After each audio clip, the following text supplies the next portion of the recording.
Good morning, team. Welcome to International Men's Health Week.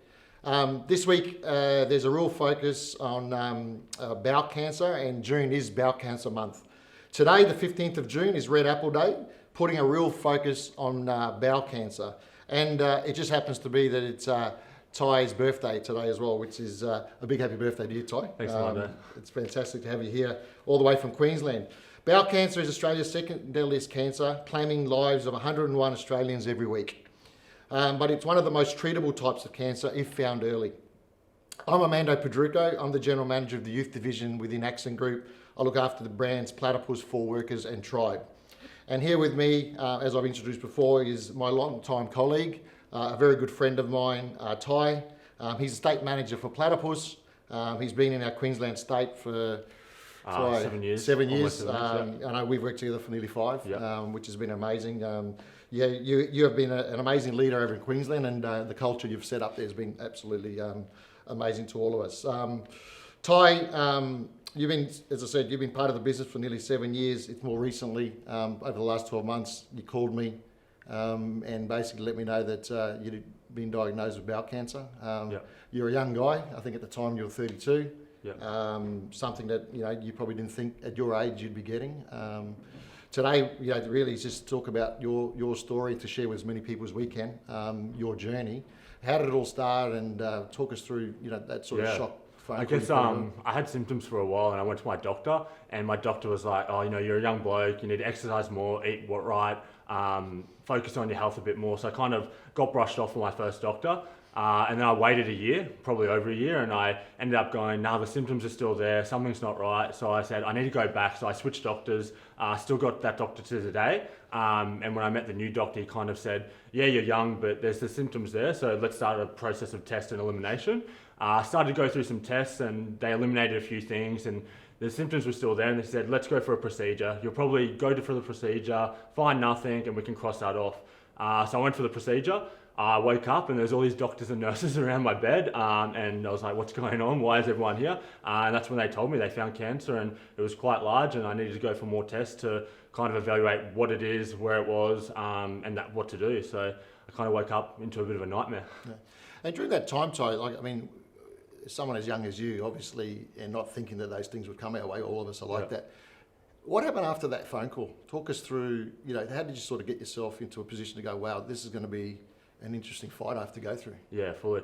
Well, there was more tests. Obviously, they found the cancer in the procedure. Then I had to have CT scans, MRI, PET scanning to kind of find out what type of cancer it was, how big it was, and then the treatment plan.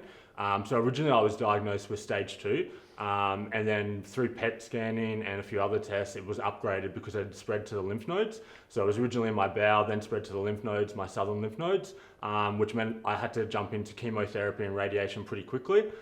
So I did chemotherapy and radiation every single day for a period of 7 weeks.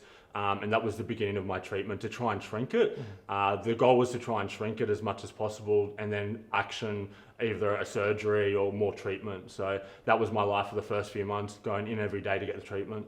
And I know we had a lot of phone calls. I know mine was a massive support to you through the business. I know you spoke to every day.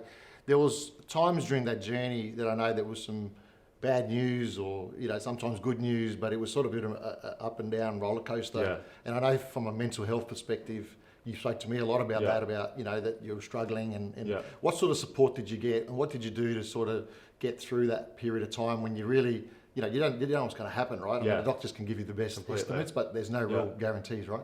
I think it was the unknown. I think I'm definitely one of those leaders that I know the plan, I know where we're going. I like that in my personal life as well. I'm very independent, so I think with the diagnosis and the journey, there's all different goalposts, and they always move.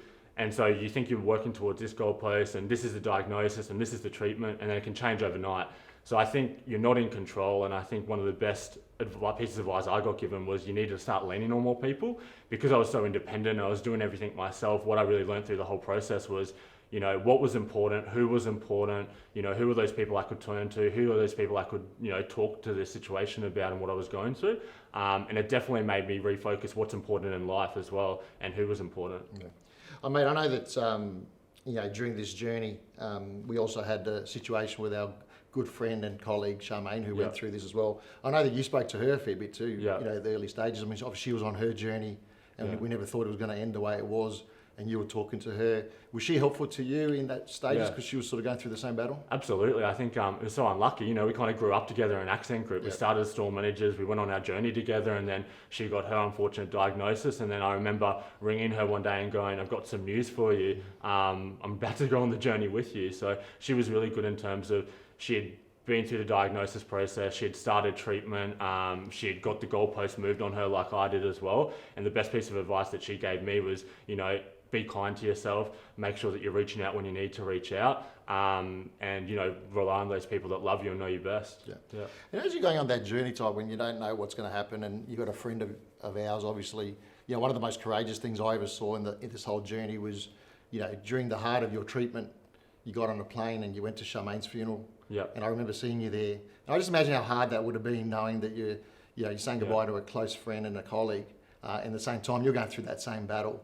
How did you get through that period of time? Because I remember looking in your eyes at the end of that funeral, and it was pretty tough for you, right? Yeah, it was. I think it's the reality of it. You know, I mean, you're going to doctor surgeries and you're doing all of that, but when you attend someone's funeral and, you know, it's a dear friend, a dear colleague that you've known for many years, and you're going through that same treatment, of course the thought crosses your mind of, could that be me? Like, is that how I'm going to end up, you know? And I think that coming back on the plane, coming up to Queensland, that's when I started to think about, I have to fight harder, you know, and how I did my whole treatment is I laughed through it all.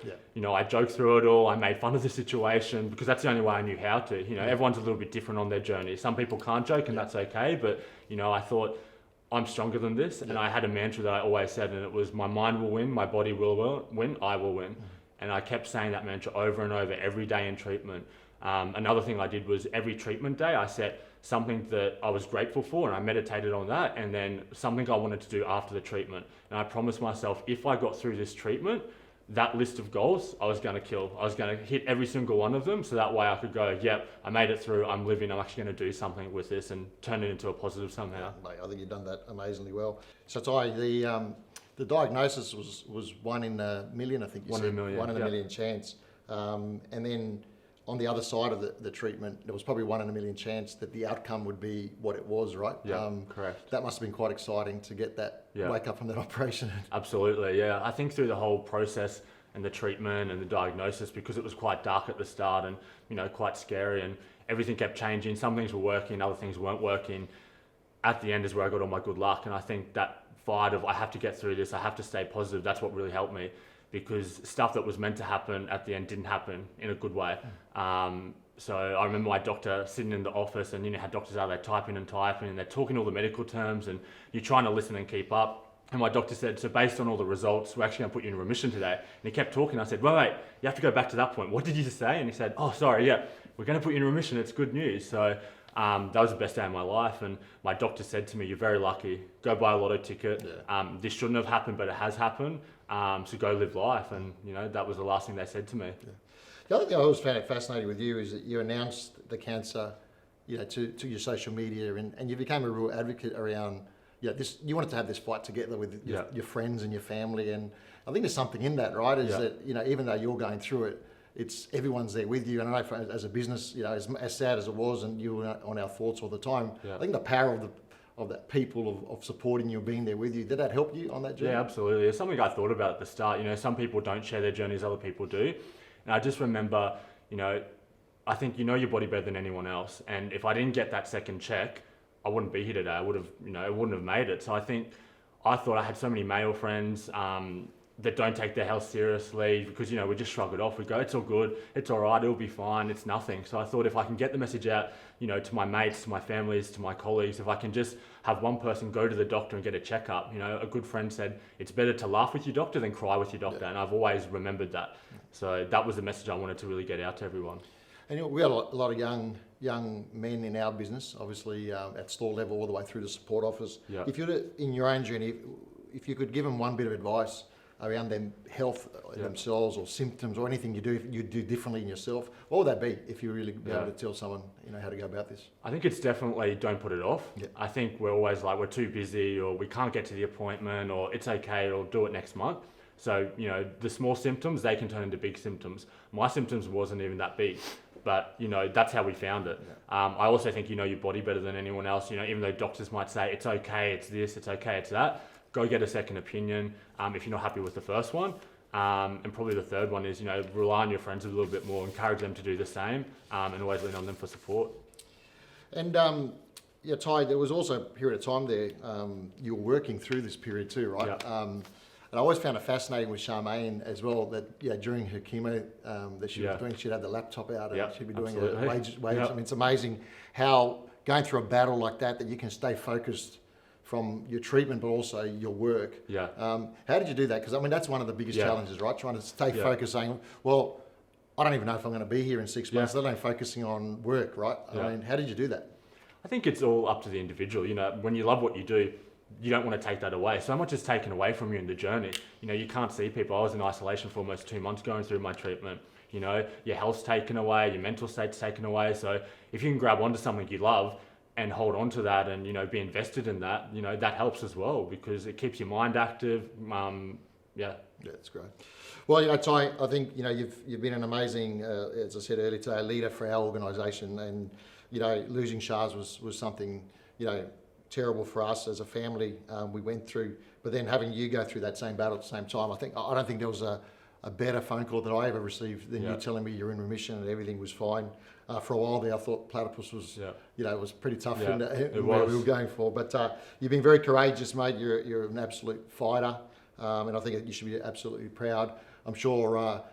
Just out of curiosity, who was the first person you did call? Was it your mum? It was mum, definitely. I'm sure she didn't answer either. I was like, Mum, you need to call me right now. It was definitely Mum and my sister and then a few of my mates and then, you and Mon. That's great, mate. That's fantastic.